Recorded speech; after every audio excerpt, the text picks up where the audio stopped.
Elon Musk said he wanted to improve his AI chat box, Grok.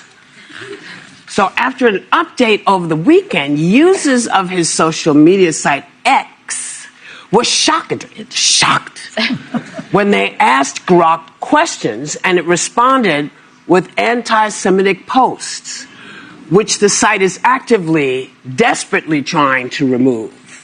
On the heels of that, someone else used AI to impersonate Secretary of State Marco Rubio on messaging app Signal. Remember Signal? Mm-hmm. Mm-hmm. And then they contacted foreign officials, a congressperson, and a governor. Mm-hmm. So the question is, how worried are you? Oh, God. About the direction? Well, there's no truth and objective truth anymore. Nobody knows what's true, what's not anymore. They changed the algorithm. I don't trust Elon Musk to be in charge of this anyway. Put Pope Leo there, maybe I would trust him. Yeah. But this guy... You got to think about the product you're using. When you're talking about an electric car, Elon Musk's thoughts, feelings, and awful beliefs are not going to affect probably how your car runs. But when you're asking it questions, information, data, you got to think about who's running that. And a lot of what I will correct, though, Joy, is you're right about Grok, but the other AI kind of, they take some other guardrails. They have human interaction. They have oversight. They have transparency. They have people. Yeah, but somebody can impersonate Marco Rubio. Well, but that's what AI is capable of. So that's not AI misleading you. That's you having to check where you're checking it. Like, the problem with Signalgate was so many people raised the fact that these are leaders of the country and the global world, and they're kind of having side chats and massive discussions about military operations in unprotected spaces. So when you comes to Marco Rubio, it's kind of like someone who asks you for $10,000. If you're kind of like, oh, sure, it's on its way, like you're part of the problem. I think the way they discovered this was they sourced it. They went back to try to find Marco Rubio and check it. Whether it's information, data, someone calling you, with the power of AI, you have to be a self-advocate for sourcing things, checking things. But that seems to be, just to add something, that seems to be what is being thrown at American people now with, for example, Robert Kennedy Jr. He says now, well, you're on your own. You want to get the COVID vaccine, you want to get the measles vaccine, you do it. But we're not going to tell you it's safe. And that, to me, is not governing correctly. We need to know from the government what we're supposed to do, because they're supposed to do their due diligence. I'm not supposed to know if this is the real Marco Rubio or not. No, but when it comes to the health thing, one thing I would recommend to people is I would never go to him for my health advice. So when you know who your government is, you bring it back local to your actual doctor. So this Rubio story stood out to me because this is a vulnerability that's existed. And when I was working for Mike Pence in 2017, I found out that someone was impersonating me and reaching out to U.S. lawmakers. They were reaching out over text messages to a number of House members. And I only found out because my colleague at the time was dating Adam Kinzinger. They're now married and have a beautiful son. And she said, hey, somebody's contacting him. It's not your number. The Secret Service investigated it. The FBI did. And then when I went to the Department of Defense, the NSA looked into it. And what they determined, it was very likely someone spoofing my number, and it was likely tied to a foreign nexus. So some sort of an adversary trying to have a White House official communicating with congressmen, potentially to find them in a vulnerable situation. Right. But that was almost 10 years ago, 2017. We are almost 10 years later, and AI is so much more sophisticated. We should be scared because it can impersonate.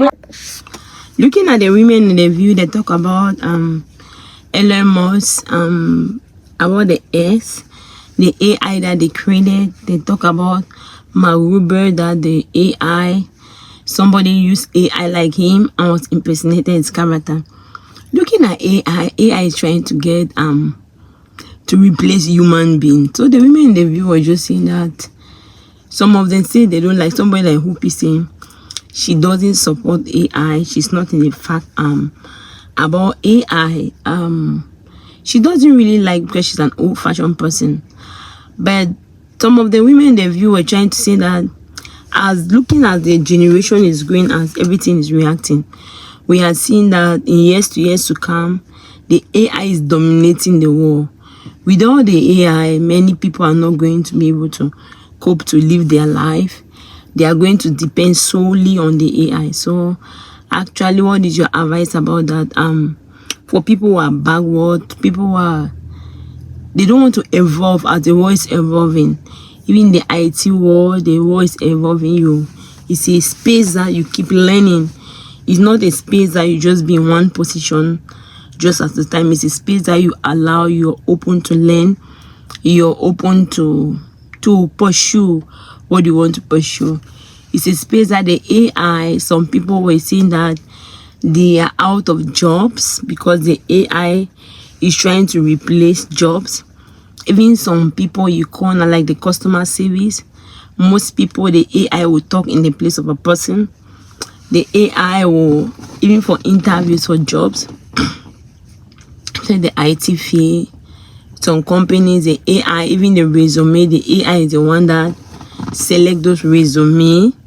Some people say it's disadvantageous because the AI have its own advantage and disadvantage.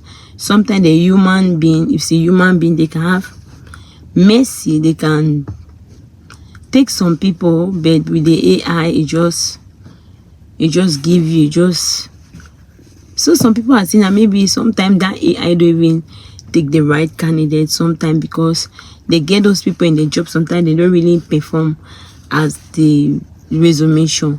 So sometimes the AI also is trying to eliminate human being. The AI too on its own side have made it more facilitated, make work more easier. Some jobs that you might be staying for too long for the do, but the AI now, with the AI you're more fast to go. You can now do your job as required. So exactly, what do you really think about this? Do you support the fact that AI have to be deleted or we have to keep AI? Let me see your opinion in the comment section. Some of the women in the view were saying that the AI just like they impersonate Mama Ruby. They have impersonated many people. There's this one that this guy used AI to impersonate a certain celebrity, and that lady believed that that was a celebrity, and he could take money out of the lady. The lady was thinking that the guy was a celebrity, like because she was looking for a husband, and that guy just represent that she's a celebrity. With the system of AI, the bike could deceive the lady and even talking like many things, just acting and showing because of the use of AI. So now in our world, we have to be careful when somebody is in trouble or something happen. We cannot just point fingers because now the AI give results which are not the real result. So let me see your opinion in the comment section. Thank you very much for watching. If you have not subscribed, what do you think about AI? Do you think that AI is better or they should let go of AI?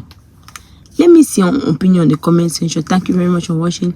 If you have not subscribed, please subscribe and share my video. Thank you very much and God bless you.